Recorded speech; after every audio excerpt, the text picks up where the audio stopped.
Ladies and gentlemen, this is the YouTube channel vlog show of inspiration and realness. Also, this is the YouTube channel vlog show of positivity, personality, and fun. This is Eric Lima Shenanigans of 1977, and now the perpetrator of these shenanigans, Big Beefy E himself from his Big Beefy Man Cave in New Bedford, Massachusetts, Mr. Shenanigans himself, and the two-time Chilling 3000 2022 End of the Year Awards winner, Eric M. Lima. Thank you very much, Mr. Announcer, sir. Well, hello there, everyone. Welcome to yet another episode of Eric Lima Shenanigans of 1977. This is episode 813 of the show. We're going to talk about what happened on last night on SmackDown, and I want to just going to do the matches, and then I'm going to talk a little bit about the two legends the two wrestling greats that have passed away. So, because this show was dedicated to both Terry Funk and Bray Wyatt. I will get to them. As you know, let's start it off with a 10-bell salute for both legends, and there was a video tribute for both men. The matches, there were only 4 matches on the card. 2 of the matches were dedicated for both Bray Wyatt. 2 of the matches, one was dedicated to Terry Funk. The main event of the matchup was dedicated to Bray Wyatt. The other was the Women's Championship matchup. And the first one was Rey Mysterio versus Grayson Waller. Heck of a matchup this was. Austin Theory arrived at ringside for the matchup. Santos Escobar decides to even the score after Theory tried to get involved in the matchup. And then Grayson Waller punches Escobar. Theory tries to stop Rey, but Escobar kicks Theory, giving Rey Mysterio the victory over Grayson Waller, which leads to a tag team match next week as the LWO Santos Escobar and Rey Mysterio join up against the team of Austin Theory and Grayson Waller. Kayla Braxton interviewed Damage Control as Io Sky prepares to defend her title against Zelina Vega. This was a heck of a matchup, actually. And one thing I got respect, I think Bayley and Dakota have a lot of love and respect for Io, and they know they want Io to win the title. Io Sky did retain the title over Zelina Vega. Cody Rhodes comes out, talks about Terry Funk, about how that day when he was 11 years old, his father was called an egg-sucking dog by Terry Funk. And there's a video tribute to Terry Funk. Then they had a hardcore tag team matchup dedicated to Terry Funk. Terry Funk hardcore tag team matchup. The Brawling Brutes went up against the Street Profits. Bobby Lashley did arrive during the matchup, and then Butch gets speared by Bobby Lashley, and that gave the Profits the ability to take it out on Ridge and put Ridge to a table to win the matchup. Then LA Knight comes out and talks a little bit about Bray Wyatt. You know, LA Knight was the final opponent for Bray Wyatt at the Royal Rumble in that Mountain Dew Lights Out matchup. And then the two men that have been rivals with Bray Wyatt, LA Knight was one of them, Finn Balor was another, and LA Knight did pick up the victory. And then LA Knight did cut a promo on The Miz a little bit, which is something.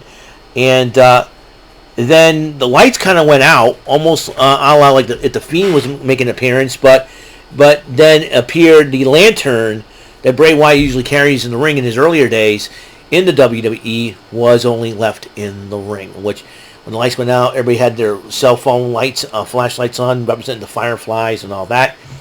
So there's that. In NXT Level Up tag action, Hank Walker and Tank Ledger took on the team of Tyreek Igwe and Tyson DuPont, and Walker and Ledger did pick up the victory. Sarah Schreiber interviewed the newcomer Kia Saint as she took on Kiana James, which James did win. And Dante Chen took on Scripps, and which Scripps did end up picking up the victory in that matchup. I want to talk to you guys first about Terry Funk. Terry Funk is a hardcore wrestling legend. The man has been an inspiration for a lot of hardcore stuff that you see. And he's also the inspiration of Mick Foley. And him and Mick Foley had great wars back. They also, I loved, if I had a very favorite Terry Funk moment, there's a couple of them. One is when he showed up during the Attitude Era and joined forces with Cactus Jack. They faced the New Age Outlaws. This is before the Outlaws joined DX. This is back in WrestleMania 14. They had a dumpster match for the tag team titles, which Chainsaw Charlie, and that was one of Terry Funk's personas, and Cactus Jack won the tag team titles. I thought that was a very, very fun and favorite moment of the two. But of course, they lost the belts back to the Outlaws, and after the Outlaws joined up as members of D Generation X when they had that steel cage up, which was even crazy. I mean, that little war with Mick Foley during the Attitude Era back in '98, that was a huge moment. I mean, and you got Terry Funk attacking Ric Flair in the earlier days, when Ric Flair, that was crazy enough to say the least. And also, Terry Funk fought the late Chris Candido. I'm sure they're having some kind of hardcore matchup in heaven right now, which is even crazier. When he fought Chris Candido, they were fighting all over the place. They fought in a barn. And in that barn, there was a horse, and the horse was fun. Now, I don't think this was planned or anything, but the horse was so frightened while these two guys were fighting. The horse started kicking. I think when he kicked Terry Funk, I thought Terry Funk was dead right there and then, but he was not. But the horse was kicking him, and I remember they said, look, the horses was, I think Bobby the Brain Heenan, Tony Schiavone, and Mike Tenay were calling the matchup. I think Bobby the Brain Heenan mentioned about the horse being startled up, and then horse started kicking, and I remember like thinking, I've seen a mule kick, but I've never seen a horse kick, and it was probably one of the craziest moments ever. But those are my favorite Terry Funk moments. I'm glad that Terry Funk got a WrestleMania moment. Him being tag team champions with Mick Foley, that was really cool. And I know him and Mick Foley before Terry Funk's passing, him and Mick Foley were in constant contact with each other, which was so super cool. I remember he came out during the Hell in a Cell saying, "Mick, don't do this, man." I don't know if the Undertaker fought Terry Funk during that time. I really don't know. And I gotta tell you, it's been a little crazy, to say the least. So it's sad that he's gone. 79 years old, man. I gotta tell you. So Terry Funk, I know condolences to his brother Dory. Prayers and condolences go to the family of Terry and close friends of Terry Funk. Big fans. Much respect to Terry Funk. He is a legend that he will forever be missed. And I'm glad he's in the Hall of Fame. I'm glad he's got a WrestleMania moment. But we're going to miss him inside the square circle. We're going to miss him talking to people. And just always, he always will be middle-aged and crazy. And I'm sure he's acting like that up in heaven right now, just being middle-aged and crazy. And I'm sure the Lord's going, I'm going to need a referee for this matchup. Between Terry Funk and Chris Candido. He's Candido. He's got to be up there. The Lord's going to be going, oh boy, what am I doing with all these wrestlers, man? At least we got a wrestling show to do, I don't know. But, rest in peace, Terry Funk. You forever will be missed. You're a legend.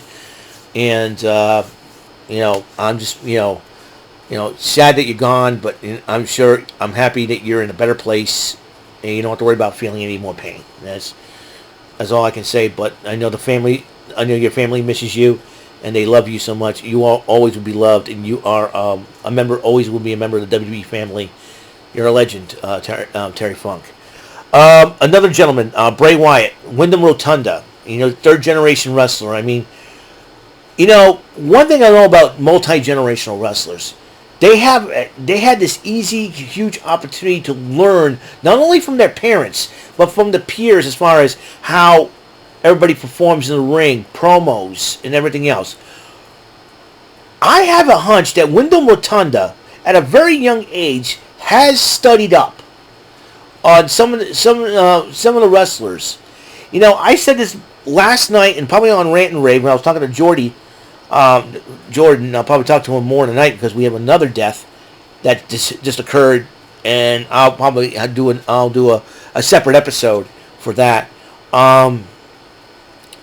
Bray Wyatt, Wyndham Rotunda took bits and pieces of some of the wrestlers that you see, that he saw over the years. You would think about it. Imagine if you're a son of a wrestler or a grandson of a wrestler, and they decide, I want people to meet you, and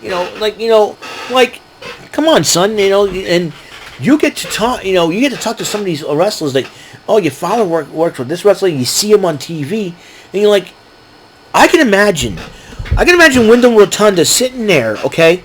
sitting there. He's probably got a notepad and paper taking notes if he wants to be a wrestler, just in case, And just, he took a little bit from Jake the Snake. He's like, Wyndham Rotunda had a mental mixing bowl back then in his head. And, it's like, not only professional wrestling is, great storytelling.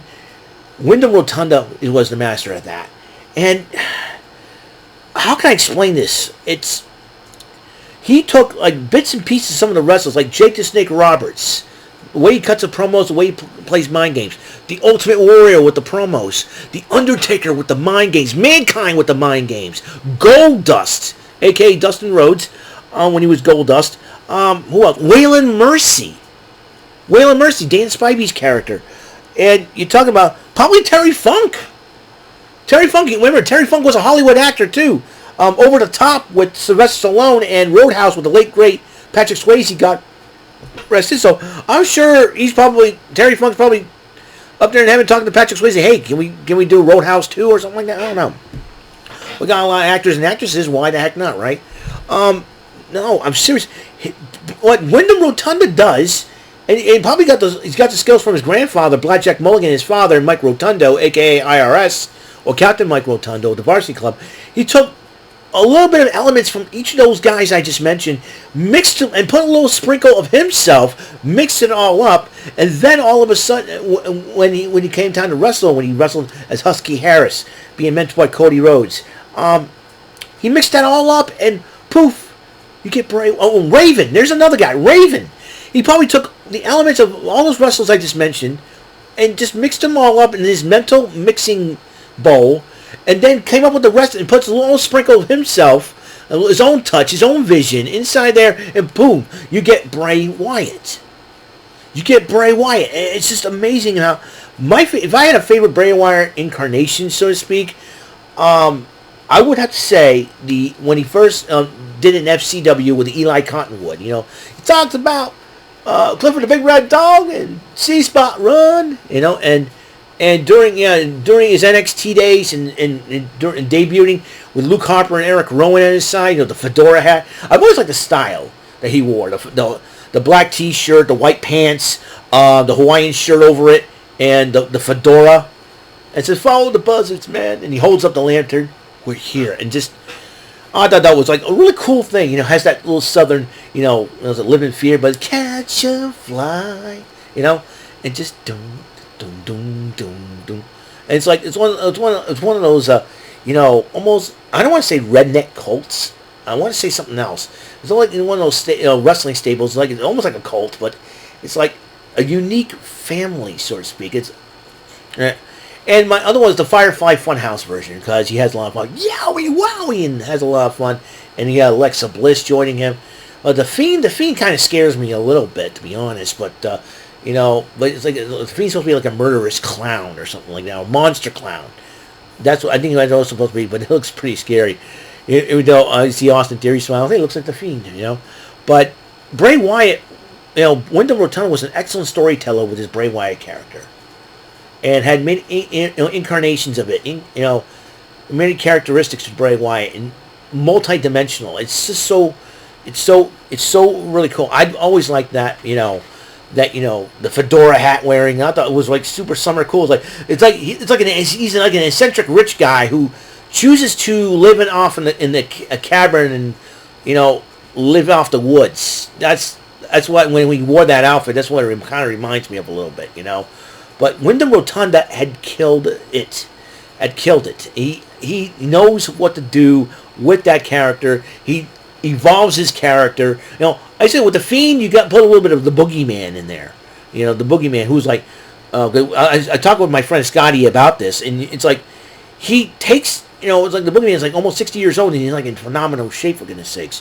But it's just amazing what he can do. It's what Bray Wyatt can do, and Wyndham Rotunda. So I can't imagine what Braun Strowman and Eric Rowan. I mean, you lose Brody, Luke Harper 3 years ago, and now you lose the leader of that Wyatt family, And Bray, there can be no other Bray Wyatt, man. There's only one Bray Wyatt. I know his brother came back to help him out as Uncle Howdy. Will that continue on? Will his brother Taylor Rotunda, aka Bo Dallas, continue that. We don't know what the future is going to bring. If call them the Wyatt legacy. If Eric Rowan's going to come back and say, "Hey, I want to do this in honor of Wyndham," can they do it as the Wyatt legacy? And if Alexa Bliss comes back, will she join them up and say, "Hey, I'll lead the way," or something like that? I don't know. I really don't know. I don't think they should do it, but if they decide to do it just to honor Wyndham Rotunda, I tell you, Wyndham Rotunda. A lot of people have talked about Wyndham Rotunda as a kind-hearted soul and a different, special cat, as Becky Lynch put it. Always welcoming the new guys in and with a smile on his face and helps them relax, and that is just probably the most awesome thing ever. Wow, it's sad that we lost him. He was 36 years old, very young. I can feel what JoJo's going through and their children are going through. I cannot imagine. I can only think, but I cannot imagine this right now. It's just really, really sad. And Bray Wyatt is going to be missed. I'll probably dress up as Bray Wyatt for Halloween in honor of him. Just the old school Bray Wyatt. I like, because that was my favorite character, with the Hawaiian shirt, the black shirt, the pants, and the fedora. I thought that was so super cool, and just and that was a cool. To me, that was a cool look for Bray Wyatt. So he is to be missed. I really don't know what to think anymore, to be honest with you. It's been a tough month for folks that have passed away. Beginning of the week, my friend Luann Snepper. Now Terry Funk and Bray Wyatt. Now we had another celebrity that passed on, and I'll probably talk about that in a later episode over the weekend. I'll probably going to do that. So that is it for the SmackDown Event Center for August the 25th, 2023. Thank you for tuning in, and next up will be the Rampage Fighter Fest 2023 Event Center. So until the next episode comes rolling around, Mr. Announcer, please take us home. That is all for today's episode of the show. This is Mr. Lima speaking for Eric Lima Shenanigans of 1977. A Big Beefy E, do it for Bob Saget production, and in association with A Sweet Bowl for Raving Dingleberries Telepictures and Distribution. Thank you for watching another great episode of Eric Lima Shenanigans of 1977. Until the next episode, goodbye for now.